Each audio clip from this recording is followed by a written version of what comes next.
Until last week, the Australian banks were under pressure from international hedge fund managers and even the hitherto unknown English economists who tried to suggest our banks were vulnerable to dodgy loans set up by untrustworthy mortgage brokers. Since then, the stock market has rebounded up nearly 7% and the banks have been as popular as Malcolm Turnbull when he took over the government's top job. So what has changed? One man who's been bagging and supporting our banks at different times is the AFR's Christopher Joye. So we might be able to get an objective answer from him. Chris, how are you, mate? Yeah, good, mate.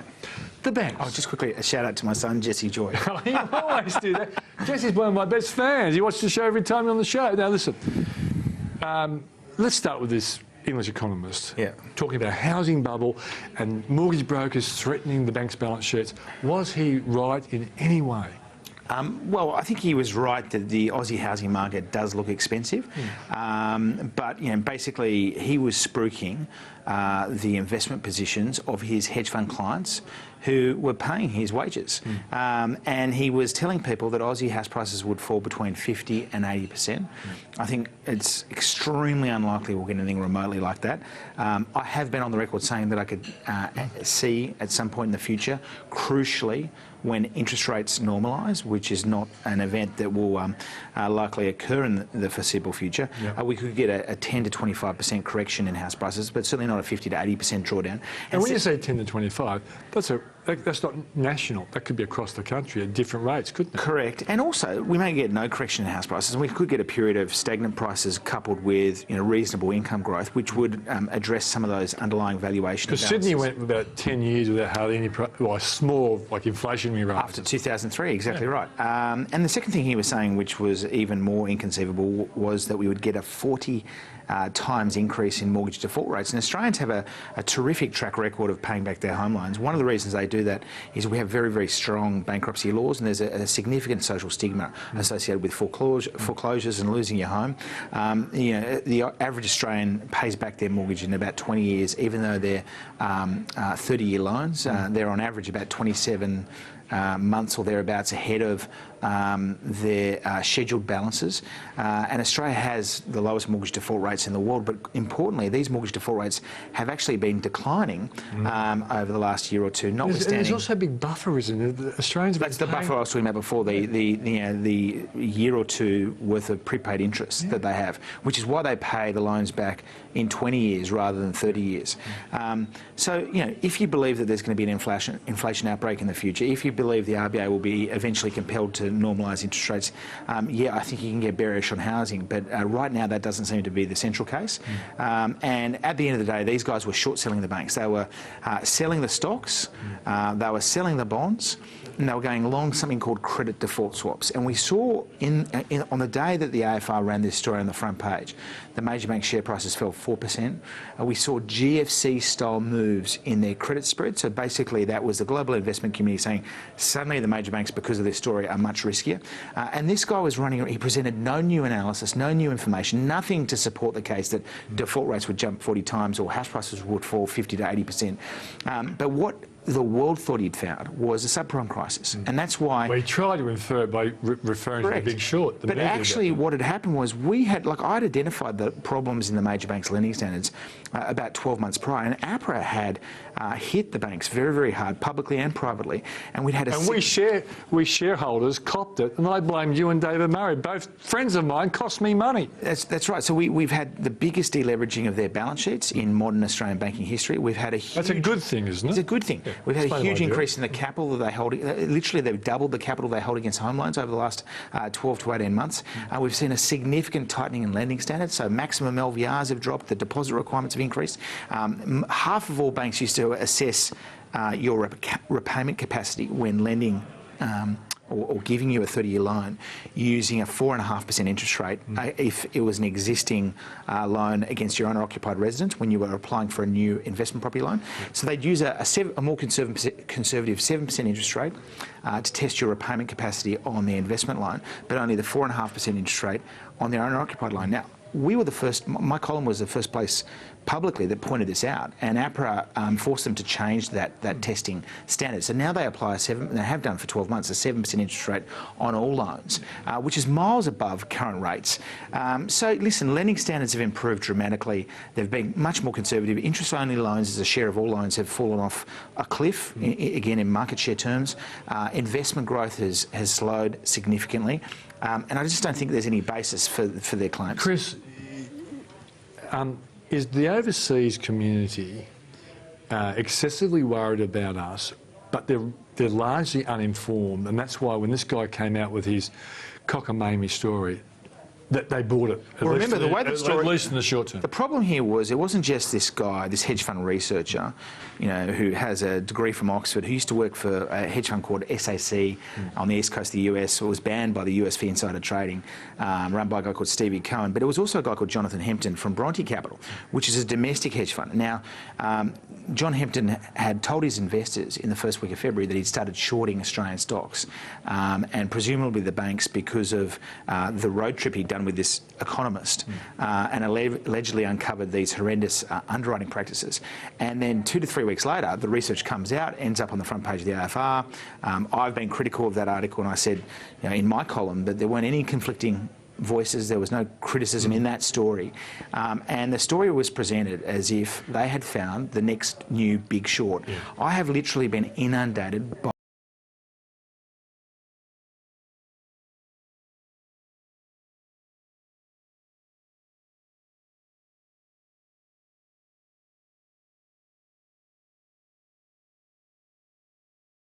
I should point out to my viewers, you are not in the cheer squad for the banks. You've been bagging the crap out of the banks for years. Yeah, for years. And I've occasionally got stuck into you because of it. Yeah. But I've never ever suspected you did it for the wrong reasons. You understand the banking balance sheets and whatever.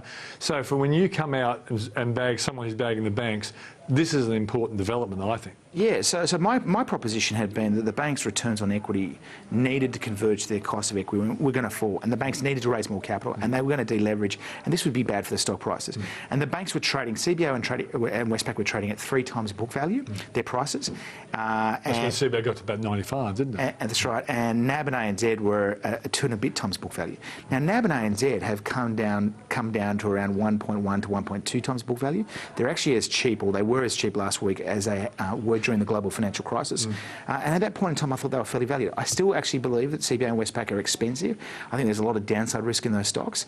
But I think that the claim that... Is this the Chris Joye tip? You're going long ANZ and NAB? Well, I think NAB and ANZ are fair value. I don't know whether they're cheap. I think that Westpac and CBA are expensive. But having said that, I think the banks are conservatively run. There were problems, but we identified those problems 12 to 18 months ago.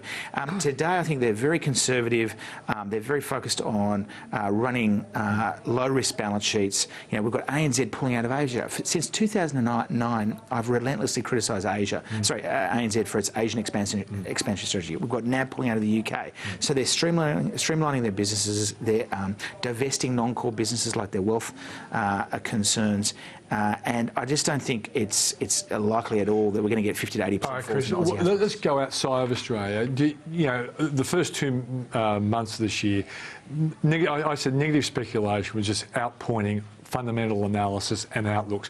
What's your feeling? Do you Absolutely. I think Stevens nailed it when he said that basically global financial markets had dropped their bundle, and it was all noise and very little signal. And I think one of my hypotheses has been that we have an increasingly large pool of speculative global money that's part hedge funds and also part systematic algorithmic traders. So these are automated trading systems that are run basically by software, and they're looking for the next big thing. Now, whether it's shorting European companies on the basis of Greece pulling out of the Eurozone, whether it's going short Chinese equities and related markets like Australia Deutsche Bank and the European on the basis of China blowing up, whether it's going short resources companies because iron ore and oil is falling through the floor. One of the biggest, in fact, I think the biggest Aussie hedge fund, I won't say their name, was down 10% in February because they were shorting iron ore companies. And these guys, and then of course we had the dramas with Deutsche Bank in Europe, and these guys are not looking for facts, they're looking for rumour. I mean, there's a saying in financial markets, buy the facts, sell the rumour. And this rumourage, or, you know, arbitrage around rumour, you know, people leak stories, you know, somebody publishes a, frankly, completely BS piece of research, this Tepper guy, you know, paid for by hedge funds who are shorting the banks. It ends up on page 1. It's a global story, and then every hedge fund in the world was looking to short the Aussie major banks. And we saw, again, GFC-style moves in prices. Just to give you a sense of this, Merrill Lynch on the day that this story, or sorry, the following day this story was published, said, you know, to the effect, it is as if the global financial markets think that there is a run on Australian banks right now. Another comment from another investment bank was that now Aussie sovereign, that is Aussie government credit spreads, are widening. So the cost of borrowing for the Australian government was increasing because we were being Greeked. Yeah, we were being Greeked because the global financial markets were basically arriving at the conclusion that if the Aussie banks, the major banks, were blowing up, that must be bad for the sovereign. I mean, this was catastrophic. It was diabolical. And, you know, I think it was very, very sort of irresponsible, you know, information in the sense that... Well, the media can get out of hand and it can be used as well. Yep. Yeah, without a doubt. All right, mate, your outlook for the global economy over the next 12 months, do you think we're just going to gradually get better, or we're going to fall in a hole somewhere? Frankly, my position hasn't changed from 12 months ago. I mean, I was pretty sanguine about the global growth prospects.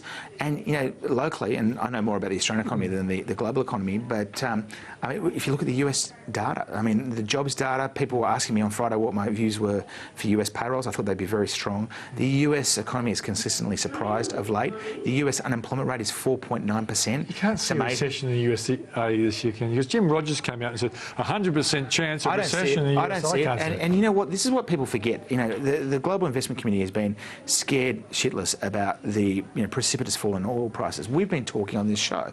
That's great for oil consumers, bad for oil producers. Sure, you've got like Middle Eastern sovereign wealth funds selling assets, which is depressing global prices. But if you look at the major banks' balance sheets, what you've seen is they've got a little tiny tick up in oil and gas and energy impairments. But home loan defaults falling, personal loan defaults falling, consumer loan defaults falling. Business is more profitable. But let me explain why. Quantitatively, the fall in petrol prices and the lower consumer price inflation, according to ANZ, has been equivalent to a full interest rate cut for household incomes. So they're the winners from the oil price declines. And I don't think the traders who can't look past their noses, like financial markets, think in seconds, minutes, hours. They're not really worried about what's going to happen next week. So I think the outlook for global growth is pretty good. I actually think the outlook for Aussie growth is very good. You've got a much lower Aussie dollar. It could be lower. John Edwards will probably tell us it should be in the mid-60s. But here's the point. The services sector is 3/4 of the Aussie economy, and household spending on services has basically been 50% higher than overall growth in the economy. So that's a good story, and I think with the Aussie dollar coming down, we're going to get tailwinds to tourism and import competing industries. So I'm pretty optimistic. Well, you know, Chris, this is the first time in our entire life we haven't disagreed upon anything. Next time we'll have to go back to our old formula. All right, mate, great to see you. That's Christopher Joye, star writer with the AFR, and his views on banking, well, unfortunately, I do trust them. After the break, we'll hear from the RBA board member, John Edwards, to find out if he's worried about the rising Aussie dollar.